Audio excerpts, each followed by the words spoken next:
கர்த்தரின் சத்தம். கர்த்தருடைய நாமம் உயர்த்தப்படுவதாக. கிறிஸ்துவுக்குள் அன்பானவர்களே, இந்த நாளிலும் கர்த்தரின் சத்தம் ஒன்றை நாம் கேட்போம். 2 கொரிந்தியர் 12வது அதிகாரம் 9ஆம் வசனம் இப்படி சொல்கிறது: அதற்கு அவர், என் கிருபை உனக்கு போதும், பலவீனத்திலே என் பலம் பூரணமாய் விளங்கும் என்றார். என அன்பானவர்களே, பவுலினுடைய வாழ்க்கையில் நடந்த ஒரு காரியம். அவர் தன்னை உயர்த்தாதபடிக்கு தனக்கு சில முள் கொடுக்கப்பட்டிருந்ததாக வசனம் சொல்லுகிறது.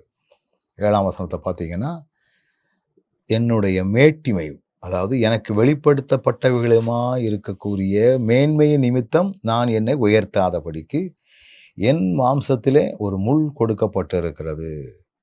என்னை உயர்த்தாதபடிக்கு அது என்னை குட்டும் சாத்தானுடைய தூதனாய் இருக்கிறது. அதாவது எனக்குள்ள மனமேட்டிமை வந்துடக்கூடாது. நான் தான் பெரியவன், என்னால் எதையும் முடியும், இப்படி தன்னை உயர்த்திவிடக் கூடாது என்பதற்காக ஒரு முள் கொடுக்கப்பட்டதாக அவர் சொல்லுகிறார். இப்போ இந்த பவுல் அந்த முள் தன்னை விட்டு நீங்கணும் அப்படிங்கிறதுக்காக ஜெபிக்கிறார்.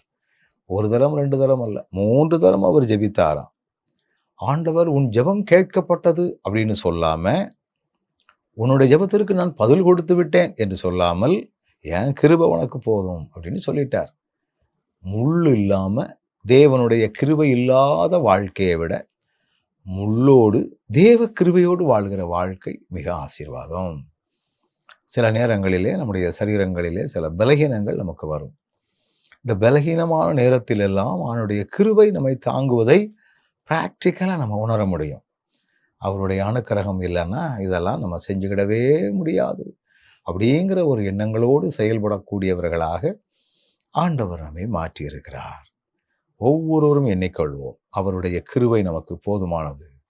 அவருடைய கிருபையினால் தான் நான் நடக்கிறேன், அவருடைய கிருபையினால் ஓடுகிறேன், அவருடைய கிருபையினால் எழும்புகிறேன், அவருடைய கிருபை தான் எனக்கு முக்கியம் அப்படிங்கிற ஒரு எண்ணத்தோடு கூட நம்மை முற்றிலுமாக காத்துக்கொள்ள கர்த்தர் நமக்கு உதவி செய்யட்டும். நல்ல ஆண்டவரே, உம்முடைய கிருபையினால நாங்கள் வழிதப்பாதபடி காத்துக்கொள்ள நீர் எங்களுக்கு கொடுத்து வரக்கூடிய கிருபையை நினைத்து உமக்கு நன்றி. இயேசுவின் நாமத்தில் ஜெபிக்கிறோம் நல்ல பிதாவே, ஆமென்.